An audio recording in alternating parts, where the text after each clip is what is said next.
શ્રીમદ્ ભગવદ્ ગીતા અધ્યાય 16 શ્લોક 17 આત્મસંભાવિતાઃ સ્તબ્ધાઃ ધનમાન મદ અન્વિતાઃ યજન્તે નામ યજ્ઞૈઃ તે દંભેન અવિધિપૂર્વકમ. અનુવાદ: પોતાને જ શ્રેષ્ઠ માનનારા, સદા ઉદ્ધત રહેતા, ધન સંપત્તિ તથા મિથ્યા અભિમાનથી મોહગ્રસ્ત થયેલા લોકો કોઈ વિધિ વિધાનનું પાલન કર્યા વગર કેટલીક વખત નામ માત્ર માટે બહુ ગર્વથી યજ્ઞ કરે છે. ભાવાર્થ: પોતાને સર્વે સર્વા માનીને કોઈ પ્રમાણ કે શાસ્ત્રની પરવા કર્યા વિના આસુરી મનુષ્યો કોઈ વાર કહેવાતા ધાર્મિક તથા યજ્ઞ વિષયક કર્મકાંડ કરતા હોય છે.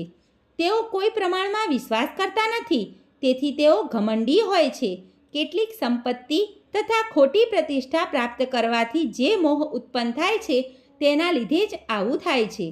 કેટલીક વખત આવા અસુરો ઉપદેશકનો ભાગ ભજવે છે, લોકોને ગેર રસ્તે દોરે છે અને ધર્મ સુધારકો અથવા ઈશ્વરના અવતારો તરીકે પ્રસિદ્ધ થઈ જાય છે.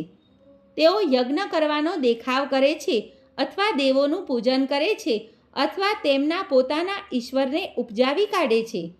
સામાન્ય લોકો તેમનો ઈશ્વર તરીકે પ્રચાર કરે છે, તેમને પૂજે છે અને મૂર્ખ લોકો તેમને ધર્મ અથવા આધ્યાત્મિક જ્ઞાનના સિદ્ધાંતોમાં આગળ વધેલા ગણે છે.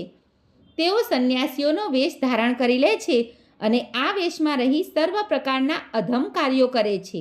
વસ્તુતઃ આ સંસારથી વિરક્ત થનાર માટે અનેક બંધનો હોય છે, પરંતુ આ અસુરો આ પ્રતિબંધોની પરવા કરતા નથી. તેઓ માને છે કે જે કોઈ માર્ગ મનુષ્ય નિપજાવી શકે છે તે જ પોતાનો માર્ગ છે. તેમના મતે એવો કોઈ પ્રમાણભૂત માર્ગ નથી કે જેનું પાલન કરવું પડે. અહીં અવિધિપૂર્વકમ શબ્દ પર ભાર મૂકવામાં આવ્યો છે, જેનો અર્થ થાય છે વિધિ વિધાનોની ઉપેક્ષા કરીને. આ બધી બાબતો અજ્ઞાન તથા ભ્રમને કારણે થાય છે. સર્વે મિત્રોને દીપ્તિ જોશીના જય શ્રી કૃષ્ણ.